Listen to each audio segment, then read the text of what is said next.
¿Qué tal? Qué gusto saludarlos. Muchas gracias por estar con nosotros en el podcast del día de hoy. Les agradezco que estén con nosotros. Muchas gracias por acompañarnos, a la gente que nos sigue en YouTube y próximamente también en Spotify. Bueno, pues tenemos un invitado muy especial que también aceptó venir y conversar aquí con nosotros en el podcast para hablar del fascinante mundo de la neurología. Y qué mejor que nos platique y nos hable de ese tema el doctor Radamés Ramírez Cano, quien es médico neurólogo. Bueno, su currículum es muy amplio, ahorita los voy a leer, y su trayectoria profesional. Doctor, bienvenido. Guillermo, muchas gracias. Gracias por la invitación y un abrazo a ti y pues a todo el auditorio, desde luego. Gracias por recibirme. Un placer. Ya sé que está muy ocupado, doctor, por todos lados, pero pues dije, a ver si quiere venir el doctor. No, es como todo, hay que hacerse un espacio y con todo gusto. Muchas gracias. Cuando gustes, aquí estamos. Qué amable.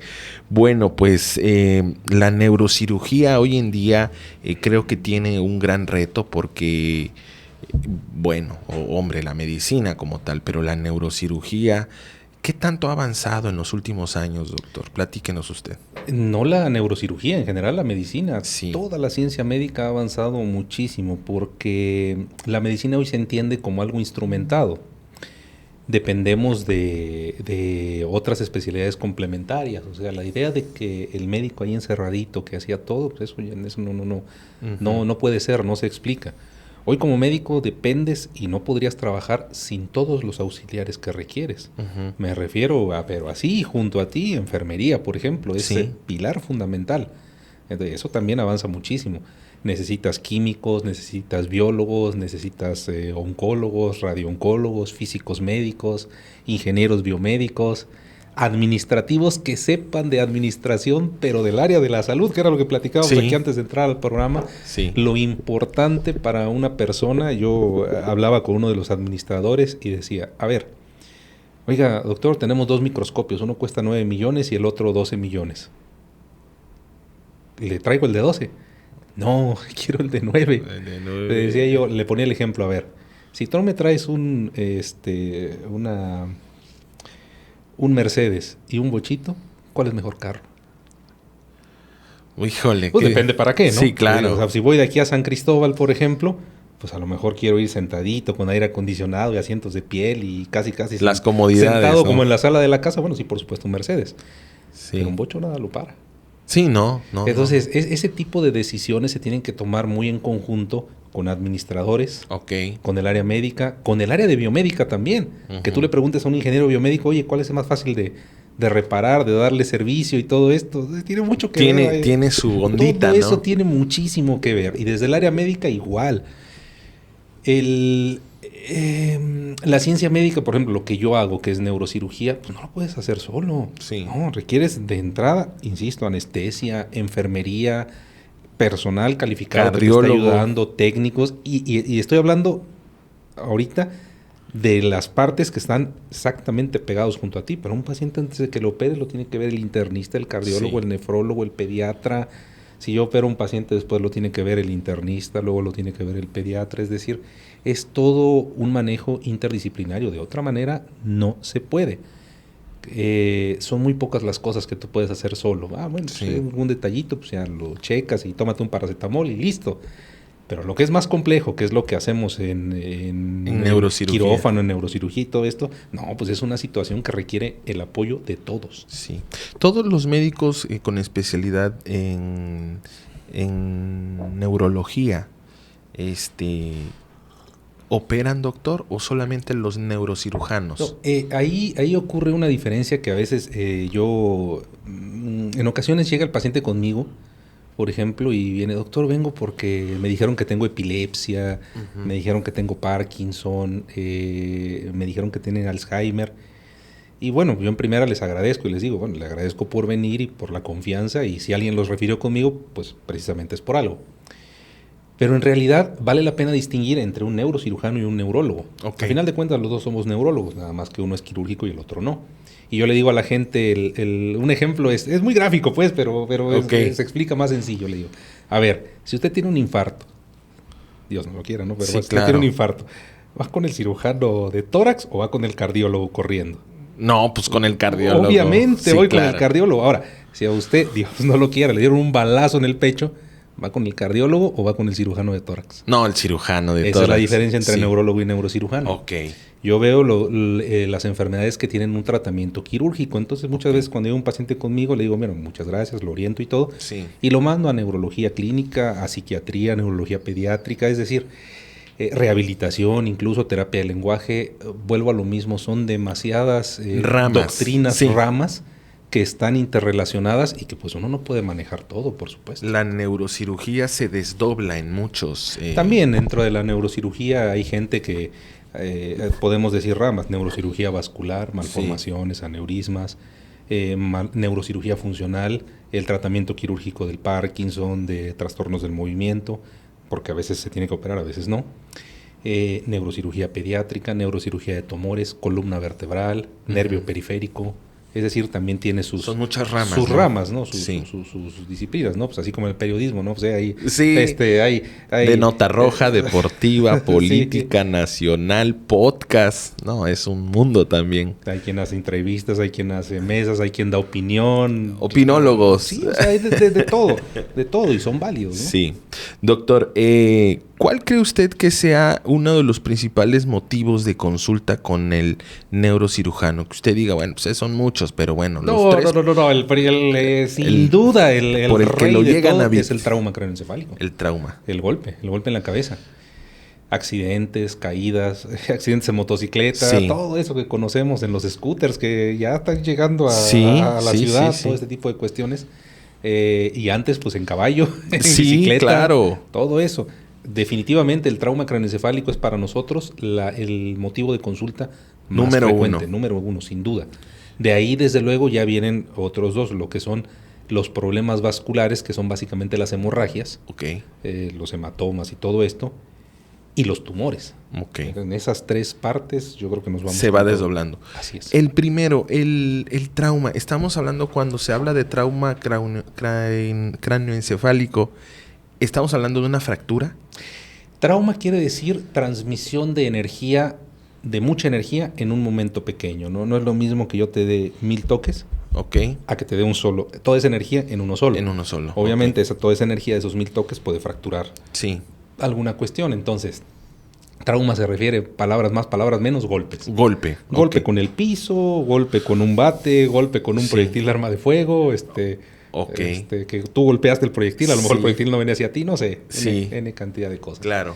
Eso es trauma, eso Ok. es por así decirlo. En pocas palabras, el trauma es un golpe. Es un golpe, así En es. cualquiera de sus Sí, formas. por ejemplo, hay trauma térmico, quemaduras. Ah, ok, ok. Pero las intoxicaciones también. Ok. Pero bueno, dejemos trauma, golpes. Sí. Entonces, cuando alguien se golpea la cabeza, pues puede lesionar la piel cabelluda, puede lesionar el hueso, pero más allá de la piel cabelluda y el hueso, la prioridad pues es el encéfalo, porque podemos tener... El encéfalo es el cerebro. El encéfalo ¿no? es cerebro. Lo que pasa es que el encéfalo se divide en cerebro-cerebelo. Ah, Entonces, ok, como un ok. tecnicismo, como Como que un hablamos hace un tecnicismo, momento, sí. ¿no? Pero digamos Ok. cerebro. Pongamos hoy, si me oye un colega me va a matar, ¿no? Pero digamos que cerebro es todo lo que está dentro del cráneo, cerebro es todo lo que está en la cabeza. Ok. Lo más relevante de ahí, desde luego, es el cerebro, porque es lo que nos sirve para pensar y para ser lo que somos y el control de todas las funciones del cuerpo. Ok. Entonces, si alguien tiene una lesión en el cuero cabelludo, bueno, pues se puede suturar, se da antibiótico, vacunas, lo que sea, listo. Hubo una fractura, pues evidentemente quiere decir que hubo un nivel mayor de transmisión de energía, es decir, le pegó más fuerte, Sí. para pronto. Esto puede ocasionar una fractura o no, o simplemente un chipote, pero ya el hecho de que rompa el hueso quiere decir que fue más fuerte. Sí. Pero aún así puede no haber tenido un daño significativo a la estructura del cerebro, porque digamos que el cuerpo, el cráneo, el hueso aguantó el golpe. Sí. Pero ¿qué pasa cuando es todavía más y entonces ya lesionó la piel, ya lesionó el hueso del cráneo y aparte lesionó el cerebro? Ahí es donde ya hay problema. Ok. Puede haber hemorragias, coágulos, contusiones, toda una N cantidad de cosas que algunos requieren cirugía y otros no. Ok. Y algunos dejarán secuelas más severas que no. Pero definitivamente una de las causas más importantes de discapacidad de los adultos en edad laboral, hombres, mujeres, incluso niños, es el trauma. ¿Por qué? Porque las secuelas de alguien que tuvo un coágulo en la cabeza, de alguien que tuvo una herida por proyectil de arma de fuego, pues desde luego dejan unas secuelas que pueden ser desde algo muy sencillo hasta algo muy severo. Estoy platicando con el doctor Radamés Ramírez para los que se están conectando en este podcast. Estamos hablando del tema de la neurocirugía. El trauma, cuando provoca más allá del cuero cabelludo, más allá del hueso que cubre y ya trastoca tiene el golpe más bien en el cerebro, ¿causa que una hinchazón? ¿Se inflama, doctor? ¿O qué sucede ahí? Siempre hay inflamación. De hecho, lo conocemos como respuesta inflamatoria a la lesión. Síndrome de respuesta inflamatoria. Y esa inflamación, pues a veces se puede controlar con medicamentos desde... Pues, imaginemos que yo me machuco el dedo. Pues evidentemente se va a hinchar, se va a poner negro, se va a poner feo. Pero si me lo machuco más duro y rompo el hueso, pues la inflamación es mayor. Sí. Pues supongamos que tengo un anillo puesto. Híjoles, no, hombre. ¿Qué va a pasar ahí? Se va a poner morado. Se va a ahorcar. Sí. Se va a ahorcar con el propio anillo. Ok. Entonces, la inflamación va a seguir. Sí. Pero ¿cuál es la urgencia ahí? Quitar el anillo. Bueno, el cerebro está dentro de una estructura, compartimento cerrado que es el cráneo. Ese anillo por todos lados. Ok. Entonces, ¿qué pasa cuando se hincha el cerebro? Lo está oprimiendo, ¿no? Así como aquí, ¿cuál era la urgencia? Quitar el anillo. Aquí, y ahí sería quitar abrir la cabeza para dar espacio. Ese bajar inflamación para evitar que el cerebro se ahorque consigo mismo dentro del cráneo, que es una estructura dura, se puede hacer con medicamentos, se puede hacer con otras maniobras como dormir al paciente para reducir el consumo de oxígeno, bajar la temperatura, modificar los parámetros del ventilador, que entre más oxígeno, barre CO2, le das posición, N cantidad de cuestiones. ¿Genera fiebre las contusiones cerebrales? Sí, puede generar fiebre. Puede generar fiebre. ¿Es el mecanismo de defensa del cuerpo? Es uno de los mecanismos de defensa del cuerpo. Pero fiebre, nadie se enferma de fiebre, te enfermas de algo que da fiebre, infección, tumores, trauma de cráneo, lo que sea. Sí. Entonces, bajar la presión dentro de la cabeza, que es básicamente el objetivo del tratamiento del trauma de cráneo, puede ser con manejo quirúrgico y no quirúrgico. De ahí que cuando llega un paciente con un trauma de cráneo severo, muy frecuentemente se le duerme, se le conecta un ventilador y pasa una terapia intensiva. Para que esté dormido, para que las células bajen su consumo de oxígeno y no estén trabajando en estrés. ¿Qué pasa cuando te pones a correr? ¿Cómo empieza uno a respirar? A jadear. Pues no queremos que esté así el cerebro, queremos que esté tranquilo, tomándose un cafecito, que no esté sufriendo de calor, ni de frío, nada. Sí. ¿Para qué? Para que se pueda dar el proceso de recuperación. Pero a veces, si ya de plano, a pesar de todas esas maniobras, el cerebro sigue tremendamente hinchado o tiene un coágulo que por cantidad y de ciertas características no puede manejarlo el propio cerebro, es decir, no es lo mismo se hinchó tantito, bueno, no pasa nada. No, ¿sabes qué? Se hinchó demasiado, pues hay que ayudarle. Entonces hay que entrarle quirúrgicamente. Estos procedimientos de cómo controlar el tema de las contusiones cerebrales o los traumas, ¿bajo qué procedimientos se llevan estos hallazgos? ¿De qué se hace una radiografía, una tomografía? Lo primero y lo más importante siempre es cómo está el enfermo. Si el enfermo, digamos, está platicando, está bien, pues es poco probable que tenga alguna situación que comprometa en ese momento el órgano o la vida. Pero si ves que al paciente le dieron un batazo y está echando espuma por la boca, inconsciente y convulsionando, pues probablemente tenga alguna lesión más severa, ¿no? Sí. De ahí que a veces llega uno a urgencias y categorizas a los pacientes, a ver cuál es más urgente de tratar y cuál es menos urgente. Sí. Pues el que se aplastó una uña y está gritando, pues en ese momento puede respirar. Sí. Y está diciendo que nos va a demandar porque no lo atendemos. Pues ese paciente está bien, está haciendo funciones cognitivas en ese momento. Está tomando decisiones. Está tomando decisiones. Ahí su cerebro está intacto. Sí. Nos preocupa el que no esté contestando nada. Sí. El que le preguntas algo y está perdido. O el paciente que de plano no contesta. El paciente que está vomitando, que tiene espuma en la boca. Esos son los urgentes. Sí. Esos se atienden primero, después los otros. Ya una vez que tienes un paciente que por el estado clínico, su nivel de conciencia está disminuido, no responde o te responde mal. Es un paciente que venía en la noche en un carro y se accidenta y de repente, oye, ¿cómo te llamas? Y te contesta, buenos días. ¿Sí le ha pasado? Sí, claro, a todos los médicos en general. Te contesta cosas diferentes que no tienen nada que ver. Incoherencias. Tú dices, a ver, espérame, algo tiene. ¿Estará borracho? ¿Qué pasó? Sí. No. Dar por hecho que está borracho es un error. Sí, claro. Revísale ver bien la cabeza y de repente resulta que le revisas los ojos y tiene una pupila más grande que otra, no puede mover una parte del cuerpo, comienza a vomitar y todo. A ver, me tiene algo. Que Sí. ¿Una radiografía te ayuda? Sí, pero la radiografía ve hueso. Ok. ¿Qué tal si no hay hueso roto, pero adentro sí hay golpe en el cerebro? Entonces, No la radiografía neces- es útil, sí, por supuesto. Sí. Ayuda, sí, por supuesto. Sí. Pero son auxiliares. Ok. Nada más. No son definitivas. No, en general no existe. Pocos son los estudios en medicina que tú puedes decir son de diagnóstico. No. Son definitorios. Son auxiliares de diagnóstico. Ok. Y eso es algo bueno y malo, porque a veces el paciente, asegúreme que tengo esto. No se puede. No se puede. No, pero hágame este estudio y le hago lo que quiera. De todas maneras, En el no lenguaje, es posible. En el lenguaje coloquial mexicano, cuando nos pegamos en la cabeza y nos sale un Chipote. chipote, decimos eso. Ay, me salió un chipote. Míralo aquí lo tengo. Ah, sí. No, pues ponte una pomadita. Ese es el lenguaje coloquial mexicano. El lenguaje médico, el chipote, ¿es chipote o tiene otro nombre? Es un hematoma, es un acúmulo de sangre o de Ok. inflamación.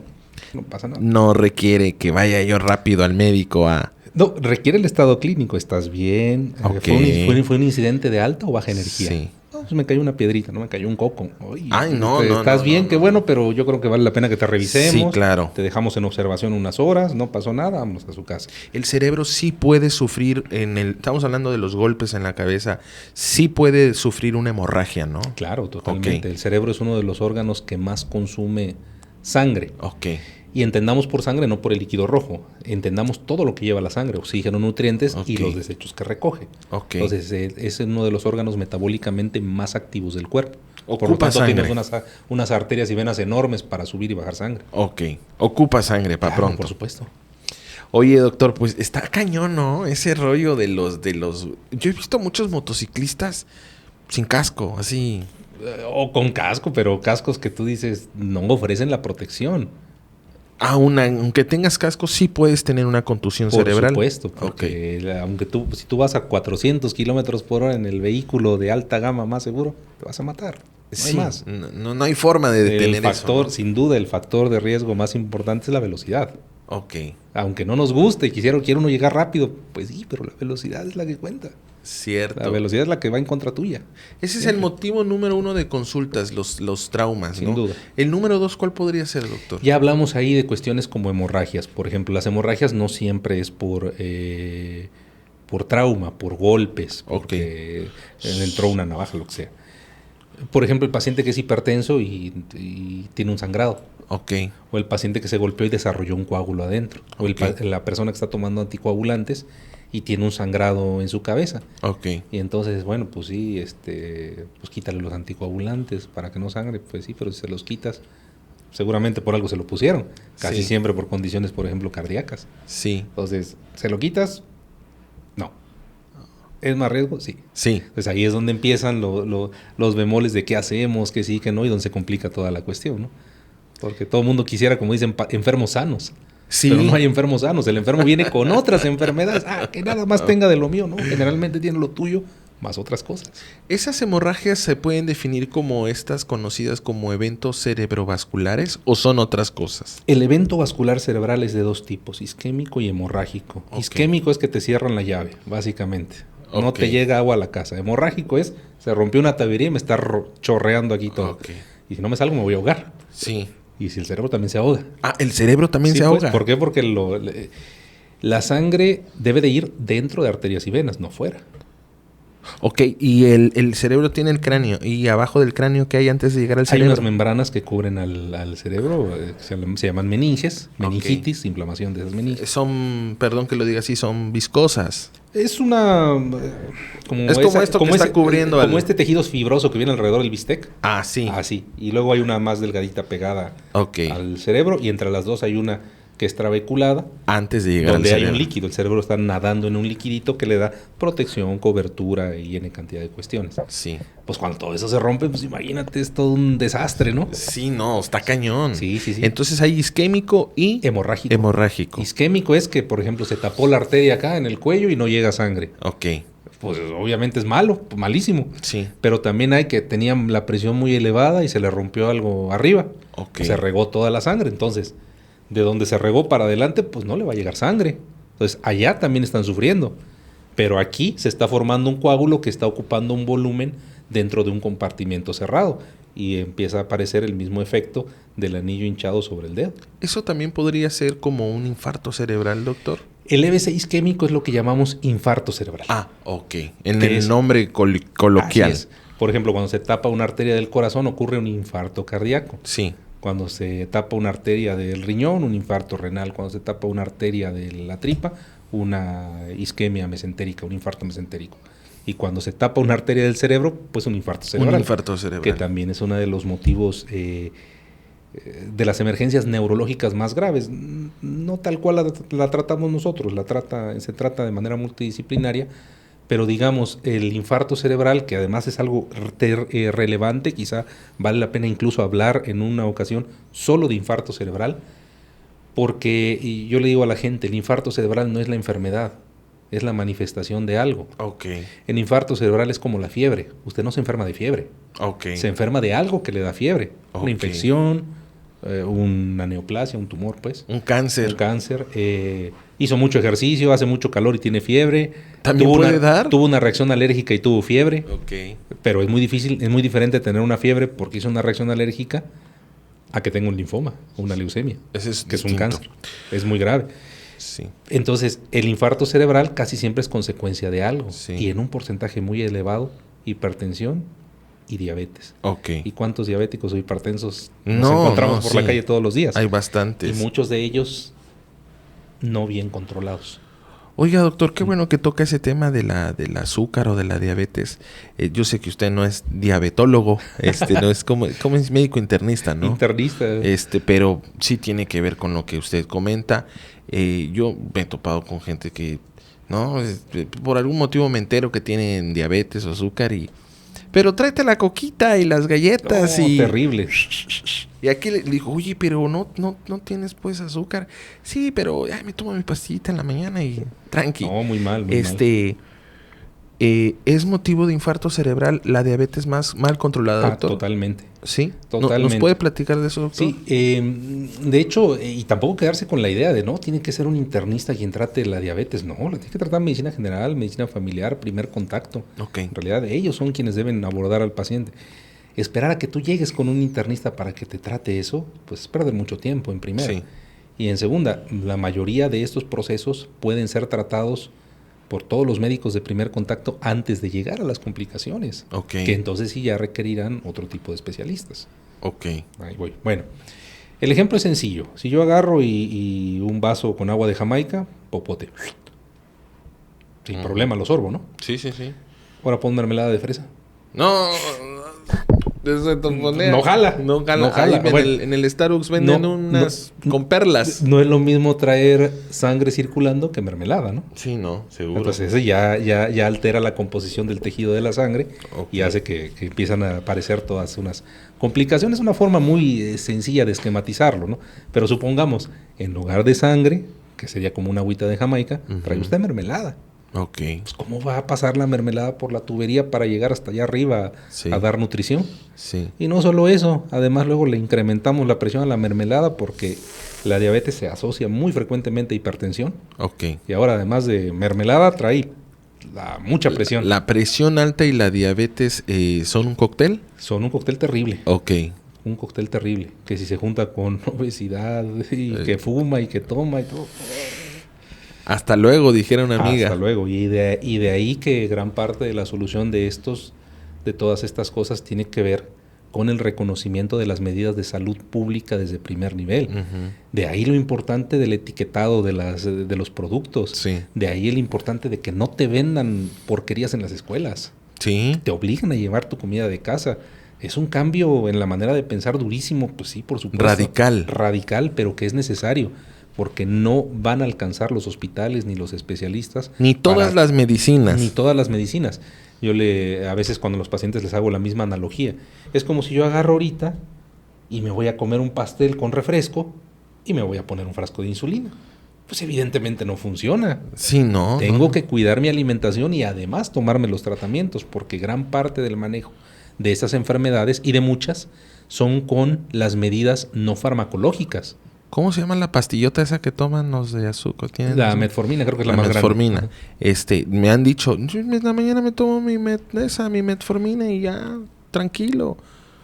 Bueno, digo yo. No. Esa es solo una parte del tratamiento. No es el pensamiento correcto ese, no doctor. Es correcto. Okay. No, el correcto es tener un estilo de vida saludable. Ok.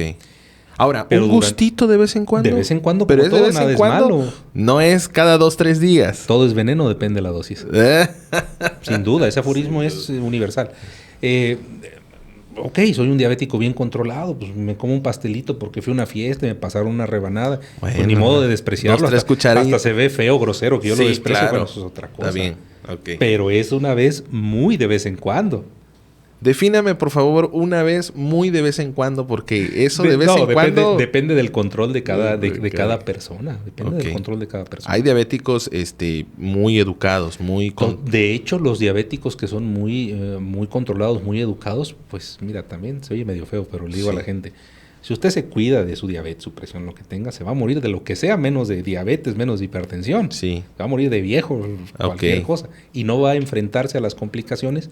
O si las tiene, pues no serán en la misma medida que normalmente son. Una persona que no se cuida. Sí. Sin duda. ¿El infarto cerebral, doctor, puede ocurrir en el sueño mientras uno duerme? Sí. No, y el infarto cerebral puede ocurrir mientras estamos hablando. Ok. Lo malo del infarto cerebral es que no duele. ¿Cómo? No duele. Fíjate, el cerebro es el órgano que nos hace percibir el dolor y todo. Pero el cerebro no tiene receptores de dolor. De ahí que yo puedo operar a un paciente despierto. Ok. O sea, anestesias la piel, haces una craneotomía y todo, y si estás removiendo, por ejemplo, un tumor y ocupas que el enfermo esté despierto, puedes estar manipulando el cerebro. Y yo no voy a sentir dolor. ¿No le duele? Voy a sentir el ardor y el dolor cuando me va a abrir. Sí, pero por eso le anestesiamos la piel. La cholla. Eso lo hace el anestesiólogo. Y las veces que he tenido necesidad de operar pacientes despiertos, pues es un verdadero reto para el anestesiólogo, porque pues ahora sí yo le digo, a ver, al anestesiólogo, a Mauro, que es el anestesiólogo normalmente de cabecera, por así decirlo. A ver, lo voy a operar despierto. Ahí tú ves cómo le haces, pero que no se mueva. No, obviamente yo sé que lo pongo a sufrir, pero bueno, pues por eso es toda una especialidad que de los grandes hitos en la medicina, que son, por ejemplo, los antibióticos, la antisepsia, hasta acá se le ocurrió decir que hay que lavarse las manos y el instrumental y todo. La anestesia sin duda, porque si yo le voy a abrir la cabeza a alguien sin anestesia, pues se va a morir de dolor, de un infarto. No quiero ni pensarlo. Pues imagínate, y así se hacía antes, pues sí, ni modo. Como decían, perdón la expresión, dicen amigo, cuando tiene mucho dolor así, pues ya lo perro, dice. Sí, por supuesto. Oiga, doctor, quiero seguir hablando de ese tema. Déjeme hacer una pausa, ¿sí? Sin duda, adelante. Estoy con el médico neurocirujano, ¿está bien dicho? Sí, ¿verdad? Neurocirujano, el doctor Radamés Ramírez Cano. Continuamos.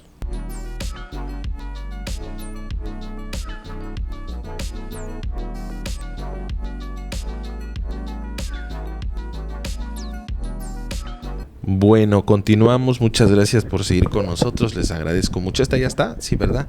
Gracias al doctor Radamés Ramírez Cano, neurocirujano, que aceptó venir aquí para conversar con nosotros, compartirnos su experiencia y los hallazgos médicos que también hacen, ¿no, doctor? Sí.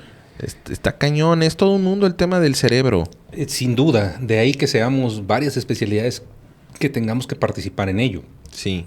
Quizá para ponerlo en un contexto, tratar de simplificarlo, pudiéramos hablar de alteraciones cerebrales en cuanto a la estructura. Uh-huh.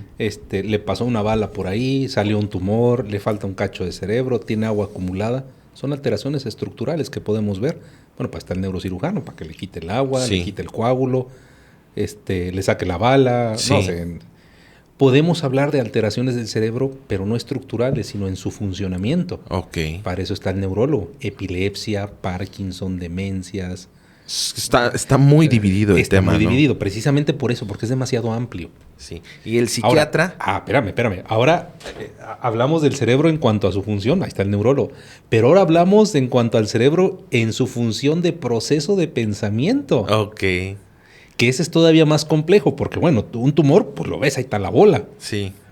Ves el paciente que está convulsionando, bueno, pues es un poquito más gráfico. Sí. Pero a veces como ves un paciente con depresión, a veces como ves un paciente con ansiedad, a veces uno no sabe lo que la persona O está sufriendo. ataques de pánico. A veces uno no sabe lo que la persona está sufriendo por dentro. Sí. Bueno, pues ahí es donde entra el psiquiatra para la valoración del proceso de enfermedad del cerebro, pero como estructura de pensamiento. Ok. Que tiene su base biológica, sí, sin duda, pues claro, por Sí. supuesto. Pero funciona de otra manera. Sí. Y psicología, y neuropsicología, y terapia del lenguaje, y ahí vámonos. Rehabilitación cognitiva. Se va desdoblando. Sin duda, entonces por eso es tan amplio todo lo que manejamos. Yo, Sí. por ejemplo, muchas veces llega un paciente con el neurólogo, no sabe qué, porque pues, no mueve una parte del cuerpo, se le hacen sus estudios, sabe que es un tumor, es un coágulo, pasa al neurocirujano. Ya lo opero y todo, va de regreso al neurólogo porque tiene otros problemas. En fin, tiene cantidad de cosas. Es decir, la medicina moderna es una interrelación entre diferentes especialidades. Ok. Y eso hace, como todo buen consenso, que a veces no nos pongamos de acuerdo. Sí. A veces. Y haya disparidad. Sí, los pleitos en el hospital son...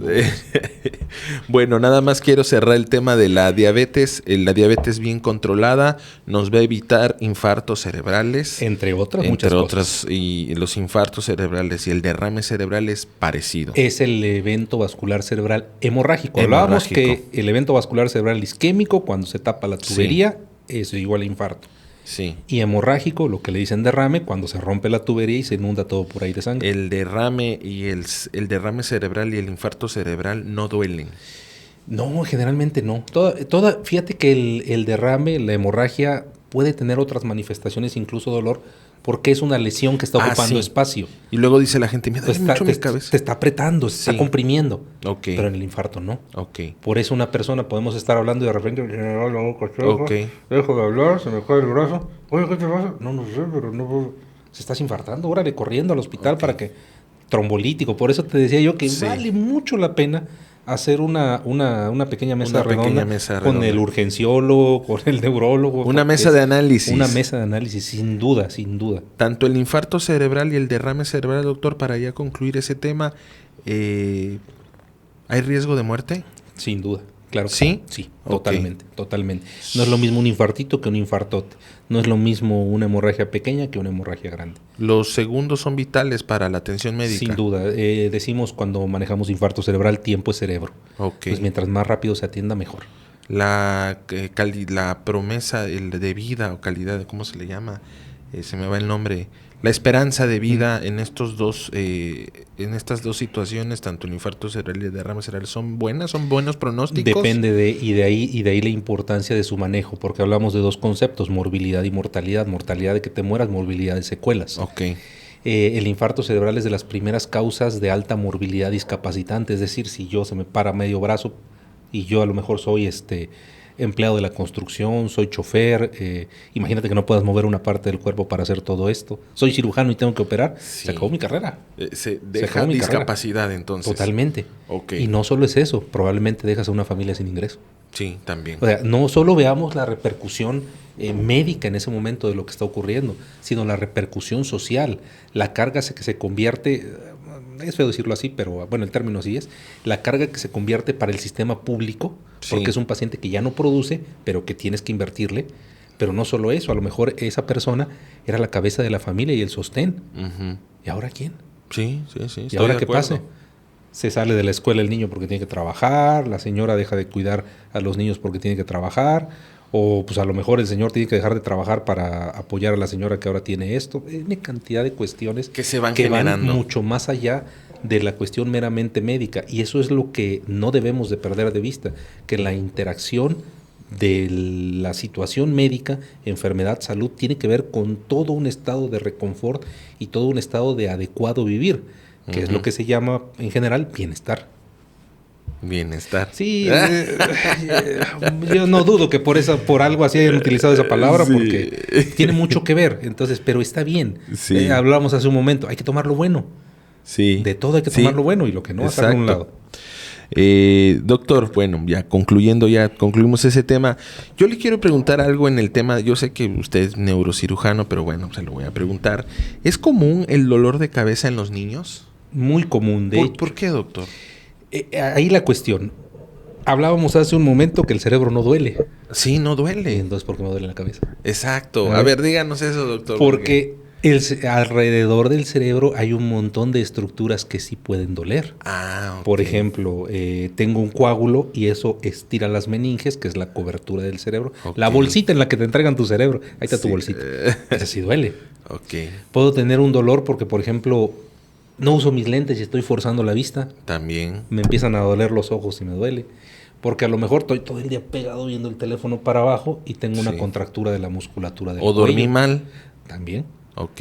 Y pues la musculatura del cuello es la que nos sirve para mover la cabeza. Pues obviamente genera dolor y el Sí. paciente lo interpreta como dolor de cabeza. Tengo un problema en la mandíbula.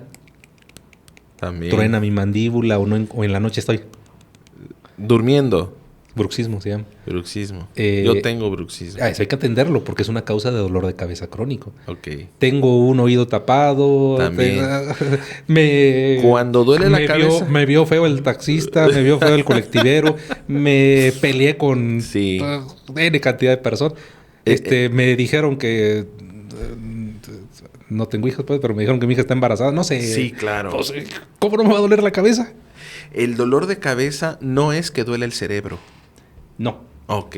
O sea, porque luego dice la gente. Digo, si me escucha un colega me va a matar, pero, sí, no, pero pocas palabras no. No duele. No duele. Ah, bueno, ¿hay neurólogos que no están de acuerdo con usted? Lo que pasa es que no es tan sencillo como decir que sí Ok. duele o no duele, no, son otros mecanismos, Ok. pero de manera general pongamos que no. Entonces, lo vuelvo a repetir. El dolor de cabeza no es porque me duele el cerebro. No. No. Generalmente duelen las estructuras. que Las están estructuras, alrededor. pero a lo mejor el cerebro se inflamó y Así eso es. está haciendo, por X motivo se inflamó y eso está haciendo que la cavidad esta del cráneo me duela. Así es. Ok. Yo he platicado con un cardiólogo que no sé si lo conoce, es el doctor Piña. Ah, el maestro Piña, sí. El maestro Piña. Yo una vez lo fui a ver porque le dije, oiga, fui al médico general y me dijo que tenía la presión alta, bla, bla, bla, bla, bla. Pues yo lo vine a ver a usted. Me dice, bueno, aquí en tu, ¿cómo se llama? Electrocardiograma. En el electro no me... A ver, me dice, el electro no me dice si eres hipertenso o no eres hipertenso. Dice, pero si fueras un hipertenso que no supieras tú y de muchos años, ya ves cómo es el doctor Piña, me diría que aquí serías un hipertenso de esos sabrositos, me dice. Y esto nos permite regresarnos un poco a lo que hablábamos hace unos minutos, en donde los estudios estos son auxiliares. Auxiliares. No te dicen si hay o no en muchos No casos. definitivos, ¿no? Pero el diagnóstico se hace viendo al paciente, tocándolo, Sí. preguntándolo, platicando Sí. y ayudándose de laboratorios, de gabinete, que son radiografías. Todas esas Sí. Bueno, entonces me dijo él, yo considero, me dijo, que no eres hipertenso. Me dijo que tu presión alta obedece a que eres muy nervioso o ves a un doctor y se te sube la presión. Ya me pasó una camita, me puso aquí gel y me hizo como un ultrasonido del corazón. pues te dio un masajito, pues ¿quién no? Sí. ¿Quién no? Y ahí se veía mi corazón, ¿eh? Por eso me invitas café, ¿verdad? Verme a gusto. Ahí me vio mi corazón, me dijo, mide bien tu corazón, no tiene nada. Bueno, y entonces yo le pregunté, oiga, ¿la presión alta da dolor de cabeza? Y él me dijo, no sé si coincide usted, no tiene que coincidir exactamente. Él me dijo que la presión alta normalmente es asintomática. Me dijo, ¿ha venido gente aquí? ¿Le duele algo? No, pues tiene la presión altísima. Bueno, ¿y por qué crees que a la hipertensión le dicen el asesino silencioso? Ah, sí, ¿verdad? Precisamente por eso. Pero yo he escuchado a gente Yo casi decir- casi hasta le digo, bendito si por la presión te llega a doler la cabeza, porque algo te avisó. Sí. Pero Eso es si lo que no- me dijo. Si no te avisa, que es lo que pasa normalmente, hay muchas personas que andan con 200 de presión y, oye, sí, estoy bien, todo. O sea, ¿usted ha atendido pacientes que llegan con usted y tienen 200 de presión y no les duele nada? ¿Qué, Por qué ejemplo, es la eso? arteria aquí sí está muy delgadito. Ajá. Los que estamos más gorditos, pues no se ve, pero en Sí. los delgaditos, pues a veces se ve. Ok. O tú dices, bueno, espérame, a ver, te voy a tomar la presión nomás por no Ok. dejar 200. Oiga, ¿se siente usted mal, no? No, yo me siento bien. Se me va corriendo ahorita con el internista porque si no se me Va a infartar aquí. Va a infartar y que a ver desde cuándo trae la presión alta. El dolor de cabeza no es... Eso explica, y quizá me salga un poquito del tema, Sí. la diferencia entre estudios de diagnóstico y estudios de escrutinio. Ok, Estudios de escrutinio son los que se hacen cuando una persona no tiene síntomas. ok. A ver, te voy a tomar, pase cada tantos meses y tómese la presión, tómese el azúcar. Sí. Porque no suele dar síntomas hasta que está en etapas muy avanzadas. Sí. Hágase su mastografía, hágase su Papá Nicolau, Sí. Su antígeno prostático y Su calibración. Su recalibraje, pues. ¿Por qué? Porque ahí te das cuenta de muchas cuestiones. Eso se hace en pacientes que están sanos o que el paciente no refiere síntomas.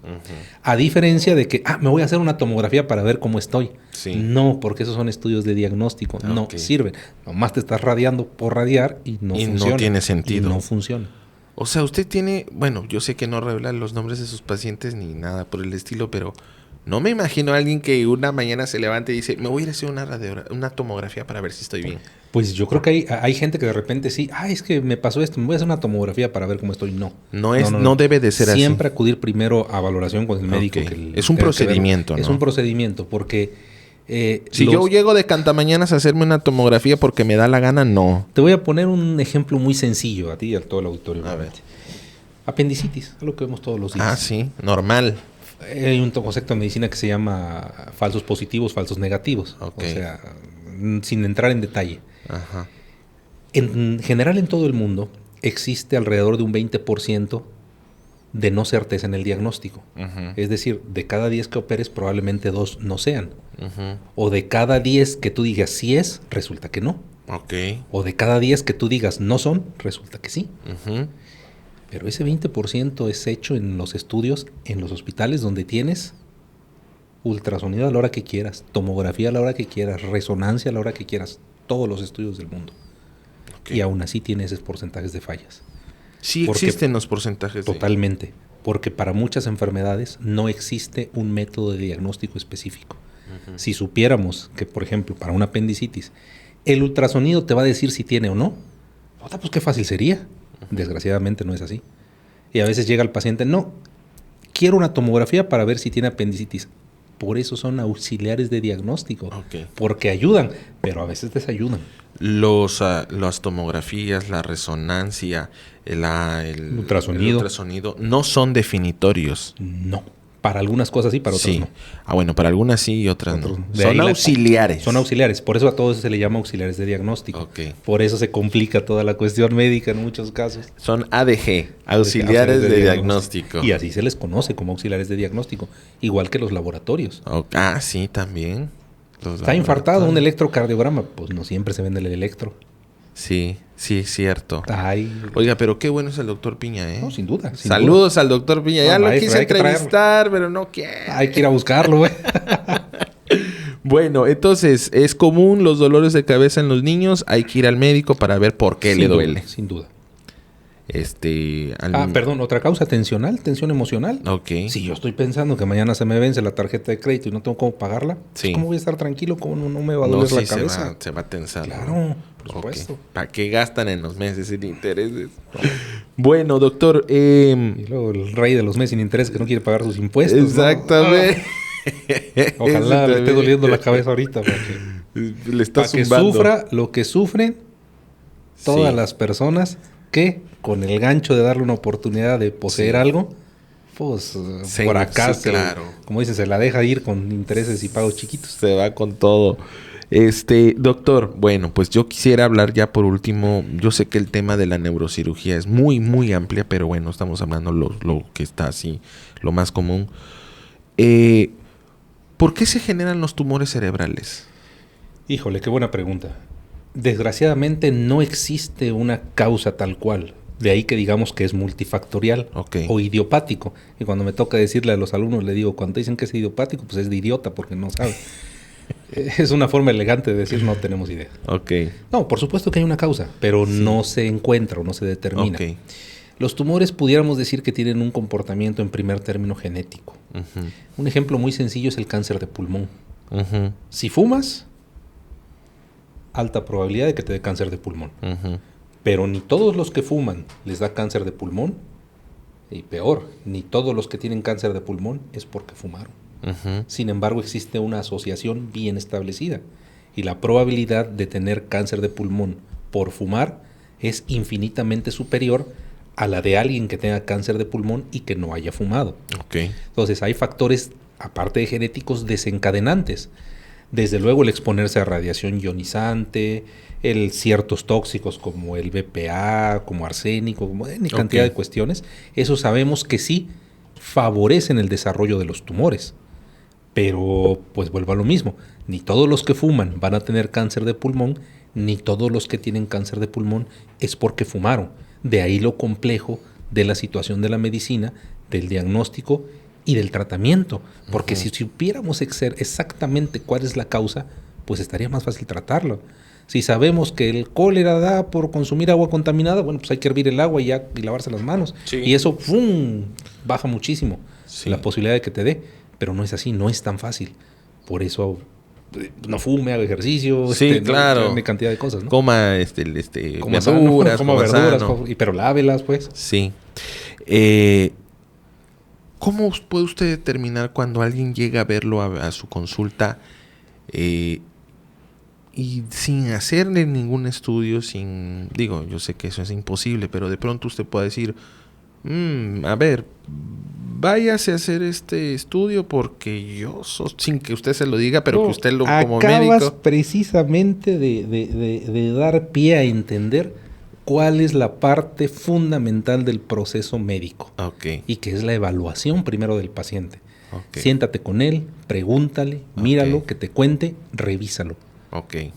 Ve, toca, siente, huele, prueba. A veces. Antes ¿tú sabes por qué se llama diabetes mellitus? No. Mellitus viene de miel, ¿no? Porque hay diabetes insípida. Bien. Pues porque se tomaba la orina y sabía dulce. No. Entonces diabetes mellitus. Bueno, en las Américas se aventaba las hormigas y se arremolinaban, no la probaban. Entonces, bueno, ahora ya en el viejo mundo así lo hacía. Okay. Por eso se llama diabetes mellitus, porque tiene ese dulzor. Ese dulzor. Bueno, y ahora afortunadamente no hay necesidad de probar no, ni Dios lo mande. Pero de ahí la importancia de ver al enfermo. A ver, ¿ves que tiene la boca chueca? ¿Ves que no mueve una parte de su cara? ¿Ves que no mueve una parte del cuerpo? Pero la pierna sí y el brazo no, o el brazo sí y la pierna no. Ves que tiene cierto tipo de temblores, ves que se comporta de cierta manera. Bueno, esa intuición, ese análisis clínico es lo que te va a permitir saber, a ver, este paciente necesito hacerle una radiografía, necesito hacerle una tomografía, necesito una resonancia, o lo paso directo a quirófano porque si no se me muere. ¿Qué hago? Bueno, de ahí la complejidad de las cosas. Y en la medicina muchas veces tienes que tomar decisiones y a veces decisiones críticas que comprometen la integridad, la vida, la salud y sobre todo la vida del paciente con poca información. Es decir, oye, al paciente lo atropellaron, tiene un coágulo en la cabeza, va para quirófano. Ahorita, porque no se muere. Eso es una urgencia. Sí, pero tú no sabes si el paciente comió y trae el estómago lleno y a la hora que lo duerman se va a broncoaspirar. Tú no sabes si el paciente es hipertenso, es diabético, trae 1000 de triglicéridos, no sé. 1000 pues de triglicéridos va para adentro. Muchísimo, pero pues sí, bueno. pero pues hay. Sí los hay, claro, con 1000 de triglicéridos. Sí. ¿Cómo? Y lo malo es que muchas veces son también asintomáticos. Por eso es necesario acudir a estudios de escrutinio con sus médicos de primer contacto, medicina general, familiar, lo que les toque, pues, lo que tengan, dependiendo del servicio que tengan. Oiga, doctor, ¿el tumor en el cerebro duele? Suele doler cuando ya alcanza cierto tamaño y empieza a comprometer ciertas estructuras. Por ejemplo, empieza a distender o empieza a apretar alguno de los nervios y empieza a generar dolor. O a veces hay tumores que no duelen, que crecen y no duelen. Simplemente el paciente comienza a perder la vista, acude con el oftalmólogo, lo revisa y le dice, bueno, este no es un problema del ojo, es de más atrás. A ver, tomografía y tiene un tumor en algún lado. Entonces, no todos los tumores duelen, no, sin duda, no todos duelen. ¿El tumor es carne? El tumor es un tejido anormal a la estructura donde está, por así decirlo. Es un individuo, obviamente, es un sujeto extraño. Obviamente, pues en el cerebro tiene neuronas, células, sus habitantes normales. Llamemos a esas células habitantes normales. Pero ¿qué pasa cuando esa célula muta y se convierte en un monstruo y empieza a crecer? Es como cuando caen unos paracaidistas a un terreno, empiezan a depredar todo Y como Ok. empiezan a depredar todo, pues acaban los recursos. Pero además ellos necesitan poner carreteras, línea de luz. ¿Cómo están las líneas de luz que pone alguien que va y se cuelga una? Sí, ¿no? instalación? Todas atravesadas. Pues ahí en ahí. cualquier momento hace chispas, prende algo y todo. Lo mismo pasa con el tejido tumoral. Empieza a crecer de manera descontrolada A y chupar. empieza a generar recursos, Ok. a absorber recursos, pero también a generar desechos. Ah, ok. Se crea sus propias arterias, sus propias venas, pero Oh. mal hechas. Y esas pueden sangrar, pueden generar inflamación. Es más o menos la fisiopatología, o sea, el explicar cómo es el desarrollo de los tumores y por qué afectan tanto. Claro, no es lo mismo un tumorcito que un A un tumorzote. tumor gigante. Y puede ser un tumorcito chiquito en un lugar muy malo. O puede ser un tumor muy grande que dé oportunidad de haber crecido durante muchos años. Sí. Porque no todos los tumores crecen al mismo ritmo, se comportan de la misma manera, generan las mismas sustancias de desecho, roban los mismos recursos, por así decirlo. Entonces, de ahí la complejidad, porque hablar de tumores es como hablar de animales en la jungla. Jesús. Hay desde chiquitos, medianos, grandes, y a lo Sí. mejor el chiquito es más peligroso que uno grande. Sí. Y el grande, pues no sé, te puede matar porque te pasó y te empujó, pero en realidad no es agresivo. Y a lo mejor una de esas ranitas que tocas y te mueres, Sí. pero si la aplastas no pasa nada. No sé. Hay tumores malos en el cerebro y tumores, pues no decir buenos, pero no malos. Sí, los tumores pudiéramos dividirlos en dos grandes grupos, benignos y malignos. Cualquier tumor es malo, pues, Ok. por así decirlo, ¿no? Todos los tumores son... Un lunar es un tumor Sí. y no necesariamente es malo, ¿no? Pero digamos es algo anormal. No. Pero hablando ok. del cerebro, pues casi lo que tengas Le adentro es llaman malo. benignos, ¿no? Benigno. Esto es Benignos. una clasificación sobre todo patológica. Ok. Ya el patólogo te dirá de acuerdo a su comportamiento, de acuerdo a qué tanto ha mutado. Ok. No es lo mismo que a una persona le salgan 2 deditos. Sí, no. no. Probablemente eso no afecte para nada su calidad de vida. A diferencia que le salgan 5 brazos y todo, pues ahí ya Jesús no, de Veracruz. ya no es posible que esa persona exista o conviva. Sí. Entonces, de ahí el problema de los tumores. Y en cerebro, por ejemplo, igual en otros lados, pero aquí en cerebro, a veces un tumor que es de histología benigna, o sea, que no se comporta con malignidad por su propio tejido, por su origen, puede estar en un lugar donde comprometa estructuras importantes y entonces resulta que es Robert. un tumor que a pesar de ser histológicamente benigno, se comporta como maligno por el lugar donde está. Ok. Entonces, muchas veces... Es le de digo- riesgo. Claro, muchas veces le digo a la gente, para nosotros en neurocirugía a veces no es tan relevante el que un tumor sea benigno o maligno, porque un tumor benigno puede comportarse como un maligno y un tumor maligno puede comportarse como un benigno. Ah, ok. Por ejemplo, tenemos tumores malignos que puedes resecar, someter a quimioterapia, radioterapia y se tratan infinitamente mejor o el paciente queda libre de enfermedad. A diferencia de un tumor benigno en donde lo quitas pero vuelve a crecer, o simplemente no lo puedes quitar por las estructuras que está tomando. A lo mejor el tumor ya abrazó arterias, venas importantes y no lo puedes quitar. ¿Todos los tumores son candidatos a cirugía? Ojalá. Doctor, perdón, Roberto. ¿Todos los tumores son...? No. No. Historias. No, porque hay tumores, por ejemplo, que imaginemos que el tumor ya agarró las arterias y venas. Ok. Pues no lo puedes quitar. No todos son candidatos No a cirugía. todos son candidatos a cirugía. Ok. Hay tumores que responden a quimioterapia, a radioterapia. Ok. Entonces, si es un tumor, por ejemplo, que responde a manejo médico, quimioterapia, radio u otros fármacos, Ujú. pues ¿para qué lo operas? Ok. Pero a veces tienes que tomar una biopsia para saber cómo es. Y hay tumores que puedes diagnosticar con imagen o con marcadores en sangre, es toda una situación. Ok. Pero a lo que voy es, no todos los tumores se pueden remover quirúrgicamente, no todos los tumores responden a los fármacos, hablemos quimio, radio u otras cosas, y no todos los tumores responden a elementos físicos como lo es la radioterapia. Por eso decíamos hace un momento, aquí participan médicos, biólogos, químicos, físicos, para ver radiaciones, todo eso. Entonces Es una un situación conjunto de... muy amplia. De profesionales. Pues sí, a lo mejor el patólogo te dice, este tumor se llama XYZ. Ok. XYZ responde a quimioterapia y a radioterapia. Va con el oncólogo dice quimioterapia tal, va con el radiooncólogo. Ok. Dice, no, pues es radioterapia, entonces pasa con el físico para calcular dosis de radiación y todo, y órale, a radioterapia. Entonces es todo un manejo muy complejo, multidisciplinario, Y de ahí que yo siempre he pugnado que necesitamos equipos de radioterapia aquí porque en Chiapas no hay y se requiere. Es poco. Es poco. Ya me quedan pocos minutos, doctor. Me quedan 2 preguntas. ¿Me permite 2 minutos? Adelante. Y estoy platicando con el doctor. Dime cuántos tenemos por cada pregunta para que no me extienda yo. Porque... Sí, no, sin problema. Estoy con el doctor Radamés Cano. Continuamos.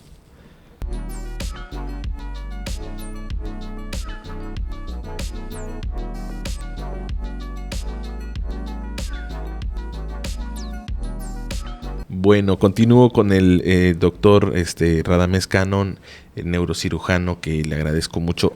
Ya no les leí hace ratito el currículum del doctor. Él es médico cirujano por la Universidad de La Salle, especialista en neurocirugía, es UMAE. Unidad Médica de Alta Especialidad. Ok, y dice CMN. Centro Médico Nacional. El siglo XXI, siglo ¿no? XXI Del IMSS. El cirujano de columna, que no hemos hablado nada de que se va a quedar otro podcast. Sí, esa parte. La Unidad Médica de Alta Especialidad Magdalena de las Salinas en el IMSS, es maestro en docencia en Ciencias de la Salud por la Universidad Autónoma de Chiapas.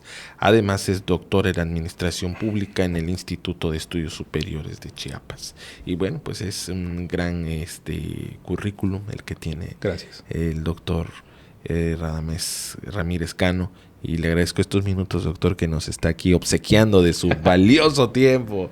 Siempre es agradable platicar con los amigos y con todo el auditorio. Muchas gracias, doctor. Bueno, entonces para concluir, los tumores se dividen en malignos y benignos. Hay tumores malignos que se comportan como benignos. Y hay tumores benignos que se pueden malignizar después. La tomografía, cuando usted quiere ver qué tiene el paciente en el cerebro y aparece un tumor, ¿ahí usted no puede diagnosticar si es benigno o maligno? No, generalmente eso se reserva hasta tener una muestra de tejido. Ok. Y ya que el patólogo lo pueda ver al microscopio. Ok, analizar. Con sus tinciones. Por eso patología es toda una especialidad enorme. Sí. Porque muchas veces el tratamiento de un paciente y el pronóstico depende de lo que te diga, que con precisión el patólogo te pueda decir.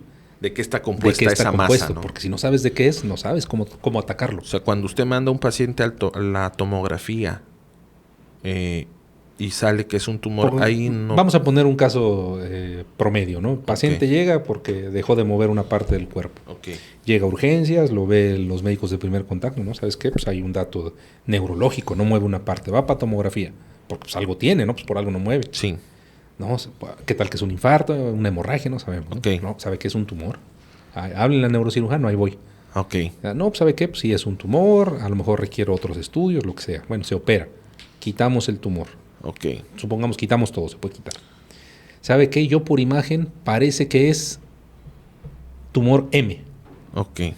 Bueno, pues ¿por qué? Porque ya más o menos sabes, de acuerdo a la fotografía que te da la tomografía y la resonancia, de qué se trata. No siempre es así. Tumor maligno. Tumor X, por ejemplo. Ok. Tumor X. Tumor X puede ser benigno, maligno. Ok. A veces un tumor tiene componentes benignos y malignos dentro del mismo tumor. Ok. Pero bueno, tú dices, este tumor con toda seguridad es tumor de tipo X. Ok. Bueno, pues de todas maneras lo remueves. Supongamos se pudo quitar todo y bien, el paciente bien, no tuvo problema, no era diabético, no era hipertenso y si lo era está bien cuidado. Se hizo bien la cirugía, no sangró mucho. Todo perfecto. Bien. Va para patólogo. Patólogo agarra, lo corta, lo congela, lo tiñe y después de unos días te dice es efectivamente tumor X y además de apellido YZ y por lo tanto es un tumor benigno y entonces ya acabó el tratamiento porque lo quitaste. Ok. Pero a lo mejor te dice, ¿sabe qué? Este es una metástasis de un tumor de colon. Okay. o de pulmón. Pues entonces dices, ¿sabes qué? Pues viene para acá el oncólogo porque hay que buscarle dónde más hay. Ok. Puede ser que ese no sea el origen. Que no sea el origen, o sea, puede ser un tumor primario del propio cerebro o agregado. De hecho, la mayoría de los tumores que tenemos en el cerebro no son primarios del cerebro, es decir, no nacieron ahí, sino vienen importados de otro lado. Se alojaron ahí. Y bueno, pues a lo mejor, por ejemplo, el tumor de mama, por eso decíamos, a lo mejor al principio no da manifestaciones porque es muy pequeño, pero ya ocasionó siembras al cerebro. Okay. Y a lo mejor allá ocasionó una convulsión. Y entonces pues va el paciente convulsionando, va a urgencias, el urgenciólogo recibe, atiende, le hace una tomografía, ve un tumor, va el neurocirujano, se opera, lo saca, va al patólogo y te dice, sea de mama. Ok. Ok. Bueno, pues échenla al oncólogo porque hay que buscarle dónde está. Tráiganlo. Puede tener siembras en otro lado, no sé, o sea, todos a correr. Al cáncer Ahora, le gusta invadir. Total, por eso se llama cáncer cangrejo, ¿no? Se Sí. extiende, pues. Y el problema es que muchas veces el tumor, tejido normal. Muchas veces hay tumor dentro del tejido normal Ok. y hay tejido normal dentro del tumor. No suelen ser así. Suelen estar así. Ah, Y eso es ok. terriblemente complejo. Porque ¿dónde cortas? Hijos.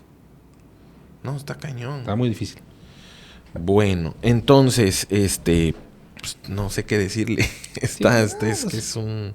Y ahí es donde entra usted para... Sí. Y por eso a veces hay que operar a los pacientes despiertos, hay técnicas, microscopios, N cantidad de cuestiones y hay toda una serie de recursos que desde luego cada vez se está haciendo mejor. Sí, Y obviamente los avances dentro de 10, 15, 20 años será mucho mejor que lo que tenemos ahora. sí. Pero bueno, pues hoy se le ofrece al paciente lo que se tiene, lo mejor que se tiene. Y se ha avanzado en, pues, estamos en 2025.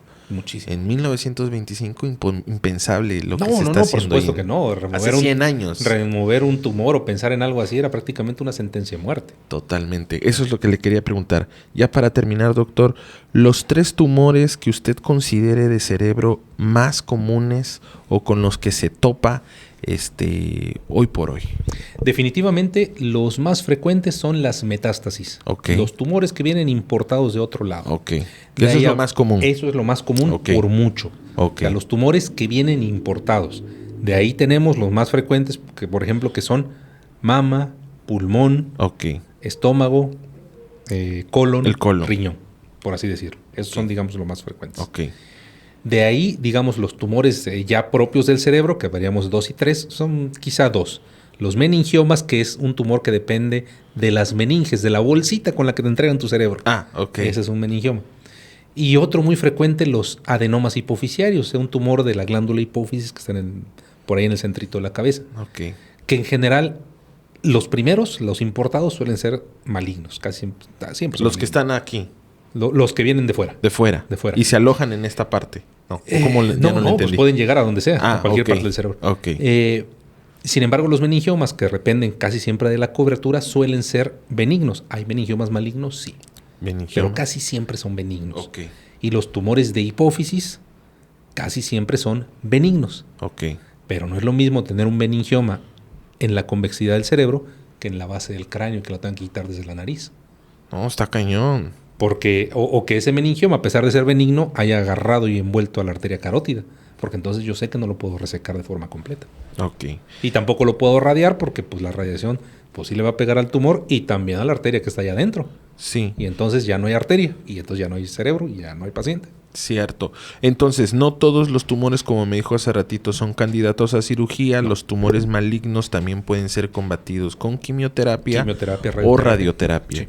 Los tumores que no se pueden, de cerebro, estamos hablando del cerebro, los que no se pueden operar, los que no se pueden quitar, para los que nos están escuchando, por lo que nos está comentando el doctor, o pueden ser candidatos a radioterapia o quimioterapia. Y también hay tumores que no responden a ninguno de esos. A ninguno de ellos. Es correcto, Ok. desgraciadamente. Tener un tumor... Por supuesto, perdón, cada vez está avanzando más Más la la quimioterapia medicina. y la radioterapia para, pues no nomás Combatirlos. hacer que estén peleando ahí por bombas nucleares Sí, y eso. ¿no? No, la radiación sirve. Y Sí. sirve para bien. Bien. Y tú recordarás alguna cosa que se llama gente naranja. Sí. Que era una cosita que utilizaban para que se muriera la gente allá por Vietnam y eso. Sí. Bueno, esa es la base de muchas quimioterapias, ¿eh? Ah, ok. Totalmente. Entonces, de ahí la importancia de los químicos, de los biólogos, de Sí, claro. físicos nucleares, Está cañón. ingenieros biomédicos, N cantidad de cosas. Ok, sí, esto sirve para quitar. Ajá. Ahora, aquí tengo una bolita de uranio, rayos X de alta energía. Ajá, sí, ahí, qué bueno que esté ahí. Ahora, pónmelo en un haz que yo pueda dirigir exactamente a donde voy. Ujú. A ver, tráiganse al ingeniero biomédico para que haga que eso pegue Sobre exactamente aquí. Entonces ya el físico dice, pues yo te entregué el elemento radiactivo, ahí tú a ver qué haces con él. Ok. Pues ese es su trabajo, ¿no? Sí, claro. Y yo le digo al ingeniero biomédico, a ver, aquí necesito que pegue aquí. Y el otro se va a romper la cabeza diciendo, ¿cómo demonios hago que esa bola que está echando ahí rayos lo ponga yo aquí? Cierto. O sea, ¿cómo hago que la luz del sol pueda estar en un foco aquí arriba? Ah, bueno, Sí, tráete al es. ingeniero eléctrico y no sé qué. Y ahí se hace eso. Doctor, los tumores cerebrales, lo voy a decir tal cual. ¿Es tener sentencia de muerte? No, para nada. No. Para nada. Por supuesto que no. Por supuesto que no. ¿Lo contesta usted con toda seguridad? Con toda seguridad, no. No, porque depende del comportamiento del tumor, de la histología, pero también del propio enfermo. No es lo mismo tener un meningioma en un paciente de 80 años, pero que es sano, que no fumó, que no es alcohólico, que hace ejercicio. Que no le gusta tanto la botana. Exactamente. O que la come con moderación. A diferencia del mismo tumor en un paciente de 40 años, pero que ha fumado desde los 20, que es alcohólico, que ya es diabético y no sabía, y no se ha cuidado. Hipertenso. Entonces, a lo mejor es un tumor benigno que se puede operar, que se debe de operar, pero el paciente no está en condiciones de operarse, porque ya tuvo 3 infartos, no sé. Sí. Entonces, por eso la respuesta tajante es no. No. Depende de muchos factores, no solo del propio tumor, sino de las condiciones del propio enfermo. Por eso es tan importante que nos cuidemos. Hacer ejercicio, digo, no somos atletas, pero pues hay lo que se pueda. Pues no fume y no tome alcohol. Lo ideal es que no tome nada. Pero bueno, pues ahí... Yo tengo 8 años sin fumar, doctor. Excelente, y así sígase, hay que seguirse toda la vida. Pero a mí se me antoja volver a fumar. No, pues claro. Decía un maestro, no sé de quién es la frase, pero dice, todo lo bueno de la vida mata, engorda o embaraza. Exacto. Y el problema es que pues todo eso es adictivo. Cierto. Doctor, bueno, pues ya concluimos. Nada más se me olvidó una pregunta. El pronóstico del éxito de una cirugía del cerebro, ¿en qué escala lo pone usted, doctor? Mira, depende básicamente del tumor y de las condiciones del enfermo. Porque definitivamente, vuelvo a lo mismo, un tumor que sabes que de histología es predominantemente benigno en una ubicación que es quirúrgicamente accesible, bueno, son pacientes que básicamente entran y salen despiertos sin problema. A diferencia de un tumor más profundo en un paciente que tiene enfermedad pulmonar, insuficiencia cardíaca, falla renal. Uno de los últimos pacientes que me tocó operar, que desgraciadamente perdió la vida, con una lesión vascular, un aneurisma, tuvo una hemorragia, se clipa el aneurisma, no hubo problema, pero pues es un paciente con una tremenda obesidad, que no pudo manejar la respiración, que su riñón también ya estaba dando fallitas. Entonces no tuvo, digamos, problemas con la cirugía, no tuvo tanto problema en el cerebro, pero su cuerpo no alcanzó a responder y finalmente el cerebro sí. O sea, obviamente, ¿cómo no voy a decir que el cerebro es lo más importante si es lo que yo me dedico? No, totalmente, totalmente. Aquí el cerebro y todo lo demás allá para el otro lado. Pero el cerebro no sobrevive sin todo lo demás. El cerebro necesita un pulmón que le eche aire, necesita un corazón que le lleve sangre, necesita un riñón que le regule, necesita una tripita que le lleve nutrientes. El cerebro necesita todo. Todo, pues. De todos. Así es, sin duda. ¿Es el que manda? Claro. ¡Ey, mándame esto! Todo lo que tienes, todos tus órganos, el ojo ve para llevar la información al cerebro. Sí. El oído escucha para llevar la información al cerebro y que te permita tomar decisiones. Todos son peones del cerebro. Así es. Trabajadores. Así es. Pero bueno, pues es como decir, ¿de qué sirve que el empresario si no tiene... Sí. Ventas. Así es, así de fácil. Entonces, aquí no es de que uno sea más importante que el otro, que sin duda lo es, pues. Sí, claro. Pero es una interrelación y de ahí que, pues sí, si falla el corazón, pues a final de cuentas arriba no va a responder. Sí. Entonces, esa es la cosa. Doctor, por último, se lo tengo que preguntar. No todos tienen el acceso a la salud pública, no todos tienen el derecho al IMSS, al ISSSTE, a Pemex, a la Secretaría de Marina. Cuando alguien no tiene este tipo de servicios, doctor, y tiene algún tema en el cerebro y que requiere cirugía, ¿cómo está el tema de los costos? ¿Ante qué estamos? Porque suena que esto es caro. Tremendamente. Mira, al menos por ley en México y constitucionalmente, todos tenemos derecho a la salud. Sí. Entonces, no hay nada de que no es que yo no tengo derecho a servicio a la salud. No tengo esto. Pero está la Secretaría de Salud. Sí. Existe. Okay. Y la Secretaría de Salud, si no mal recuerdo, la Secretaría de Salud se formó en 1937, el IMSS en el 43 y el ISSSTE en el 59. El ISSSTE sí me lo sé de memoria. Ok, sí. Entonces, es que trabaja en el ISSSTE el doctor. Pero ve desde cuándo está garantizado el acceso a la seguridad social, a la salud pública. Bueno, pues evidentemente sabemos que no somos Dinamarca, pues. Sí, no, nos no. queda claro. Pero sí es muy caro y muchas veces, es decir, yo opero con un microscopio que cuesta alrededor de 10 millones de pesos. 10 millones de pesos. Imagínate lo que es manejar un equipo de 10 millones de pesos. Dios. Aquí solito. De hecho, O sea, usted está operando y está aquí y estoy viendo a través de un microscopio que cuesta 10 millones de pesos.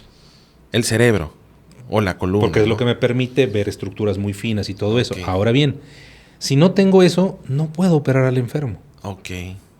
¿Cuántos hospitales tienen eso? No, pues ninguno. Ninguno, solo el ISSSTE. Pues sí, pero no le dan servicio a estos administrativos. Ya después hay que hablar de políticas en salud pública. Es un tema fundamental porque de nada sirve que estén ahí las cosas si no hay quien las use, ¿no? Cierto. Y de nada sirve que tengas el carro si no tiene gasolina. Sí, seguro. Y entonces, hay que hablar de ese tema. Hay que hablar de ese tema.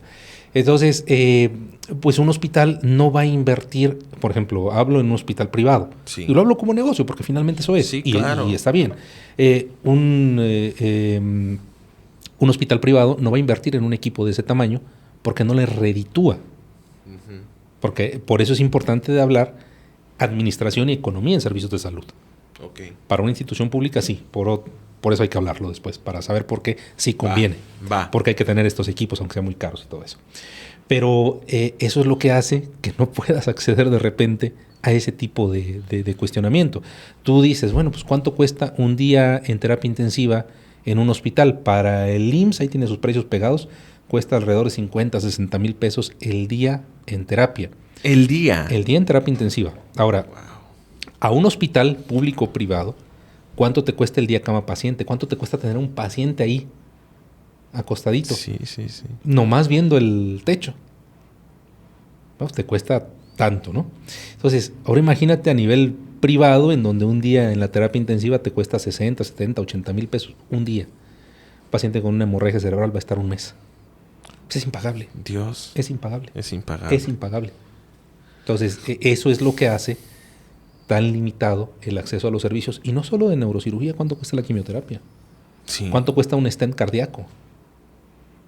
¿Quién trae 200 mil pesos en la bolsa para poder erogarlo en ese momento? Yo no lo traigo, tú. No. A lo mejor sí, porque pues, aquí contigo López Dóriga se queda corto, vaya. No, pero digo, hablando de esto, o sea, muy poca gente tiene acceso al, pues esto, de los precios de las neurocirugías y cualquier cirugía. Por eso la salud en un gobierno tiene que estar regida por el Estado. Sí. Por eso hay que hablar de salud pública. De salud. Por eso tiene que haber instituciones públicas. Por eso el gobierno tiene que poner los ojos en la salud pública. Sí. Y no como hacían antes y vendiendo hospitales. Sí. Ya después vemos, ¿no? Ya lo hablaremos. Pero ¿por qué sí el Estado tiene que tomar la rectoría en las condiciones y en las situaciones más esenciales del bienestar de la población? Seguridad. No puedes estar pagando tu seguridad privada, no tiene que haber un ente estatal. Por eso le pagas al gobierno para que te administre. Sí. Por eso la salud, por eso la educación. Esas tres cosas tienen que estar siempre en manos y en control del gobierno, no se lo puedes dejar a particulares. Todo eso en uno solo, ¿no? Que es el gobierno. Así es. Oiga, por eso le pagas y por eso lo tiene que hacer bien. Pagamos nuestros impuestos. Así es. Oiga, doctor, los que tienen seguro de gastos médicos mayores, ¿pueden entrar estas cirugías dentro de eso o tienen que revisar su póliza? No, sí, tienen que revisar su póliza, porque ahí las pólizas también sabemos que sus triquiñuelas. Cuando tienes algún incidente en el carro hay muchas cuestiones, ¿no? Sí. Y luego te dicen, te cubro esto, pero no te cubro lo otro. No, pues no me sirve, ¿no? Claro. Pues, doctor, qué placer de verdad haber hecho hicimos un repaso, ¿no? Muy general. Yo creo que hicimos un panorama general de muchas cosas desde el punto de vista de la neurocirugía, pero bueno. Sí. Nos faltó hablar de columna. Sí. Ese totalmente. Es otro mundo, ¿no? Una de las causas más importantes de discapacidad en adultos y adultos mayores a nivel mundial va a ser la columna. ¿A quién no le duele la columna? Sí, no. Yo luego ¿cuántas veces no has ido a trabajar porque me duele el cuello, me duele esto y el otro? Sí, tiene mucho que ver. Ahí nos falta el podcast de medicina pública, salud pública y el podcast de la... El éxito de la salud en un estado es siempre la salud pública. De nada sirve que haya 1000 neurocirujanos calificados si no cuidas que no se le suba la presión, si no cuidas porque entonces aunque tengas N cantidad de hospitales y N cantidad de especialistas y lo que tú quieras y equipos y todo, Si no, pues no te está dejando de llegar. claro. De nada sirve secar el piso si no has tapado la gotera. No se ocupa más medicamentos, se ocupan menos enfermos. Se ocupa exactamente. Y para eso necesitas una estructura. La solución no es más medicamentos. Nunca va a ser más medicamentos, Ok. nunca va a ser más hospitales. Es una solución temporal, transitoria y espacio. Necesaria en este momento, Sí. sí, sin duda. Porque ahorita tienes ya el problema encima. Sí. Pero a partir de ahora tienes que hacer que en 20, 30, 40 años, eso a lo mejor ni lo vemos nosotros, no se generen más enfermos. Ponles el etiquetado para que vean lo que comen, quítales la sal, quítales la comida chatarra, ponlos a hacer ejercicio, En el quítales 2005 el cigarro aunque se enojen. En el 2050 hay que ver cómo van a estar nuestros hospitales. Estamos Llegamos, en el 2025. sí, llegamos. Yo creo que sí Sí, llegamos, yo creo que sí. pero Usted bueno. 44, ¿no? Sí, pues. Yo 38. Yo creo que sí alcanzamos, ¿no? Doctor, 3 recomendaciones básicas para los pacientes, para los que de pronto creen que ya son constantes sus dolores de cabeza, que ¿qué les podría usted decir a las personas que al ver estas 3 cositas acudan a un neurólogo, no necesariamente con usted, con el que ellos consideren? En primer término, acudir a su médico de primer contacto. Ok. Porque la mayoría de las causas de problemas como dolores de cabeza y todo esto no Sí. tienen que ver con el cerebro. Son ok. de las cosas de alrededor. Ok. La mandíbula, los ojos, tensión emocional, tensión Ok. muscular, N cantidad Primero de cosas. empezar por ahí. Vuelvo a lo mismo. Que trae el que me trae 300 de azúcar. 300 de azúcar. O más. O qué tal que me trae 1000 de triglicéridos. No. Y no se ha dado cuenta. Entonces, ok, No. yo le doy una pastilla, le quito el dolor, sí, sin duda. Pero y si le duele la cabeza porque trae 200 de presión. Entonces, por eso volvemos a lo mismo. La importancia de la salud pública y de los niveles de atención. Nosotros, por ejemplo, neurocirugía, no es un médico de primer contacto. Ok. No es que el paciente se despierta. Voy a ir a ver al neurocirujano. No. Nosotros somos médicos de referencia. Y de alta especialidad. Ya lo vio el internista, el médico general, el médico familiar, el pediatra, lo que sea. Bueno, tiene esto, ahí acude al neurocirujano. Ok. Es importante respetar esos órdenes. Ok. Porque si no, nos saltamos muchos pasos. Porque cuando llegue conmigo, yo me voy a enfocar en que no tenga un tumor, en que no tenga una malformación y todo. Pero me va a costar trabajo porque no es mi entrenamiento. Ok. Ver si no tiene lípidos altos, ver si no tiene glucosa alta, Sí. ver cómo está la presión, ver si no tiene arritmia cardíaca, Ok. muchas cosas. Ok. Por eso Primer médico de contacto. Siempre respetar esos niveles de atención. Muy importante. Va. Bueno, pues entonces, doctor, ¿a dónde lo pueden contactar a usted? Mira, te dejo el número del consultorio para Sí, que lo pongas ahí sí, por favor. en el podcast. Estoy para servirle. Muchas gracias. Y pues ojalá pongamos a hablar más adelante Sí. ya de políticas en salud pública y en cantidad de cuestiones que son fundamentales. Básicas. Fundamentales. Qué placer, doctor, que nos hayas regalado estos minutos. Definitivamente Los un placer. valoro mucho, Los valoro Gracias. mucho. También a mí le agradezco siempre la invitación al auditorio, al público, sin duda. Y pues no es la primera vez que estamos aquí. Sí. Siempre es un placer convivir Muchas contigo, gracias. con tu equipo de trabajo, porque pues aquí nos vemos nosotros, pero no se ve somos todo un equipo. todo un equipo. Bueno, somos, dije, ya, no, usted también, porque usted Gracias. aportó su tiempo. Y sobre todo, pues, el amable público, tu maravilloso público, Muchas que gracias, es finalmente doctor. el receptor de este mensaje. Muchas gracias, doctor, y pues que seguimos en la próxima, ¿no? Claro que sí, nos Otro vemos. podcast. Siempre un gusto. Gracias, doctor. Gracias. Es el doctor Radamés Ramírez Cano, médico neurocirujano, especialista en neurocirugía, quien nos habló de el fascinante mundo de la neurocirugía. Y gracias a ustedes, nos vemos hasta nuestra siguiente podcast.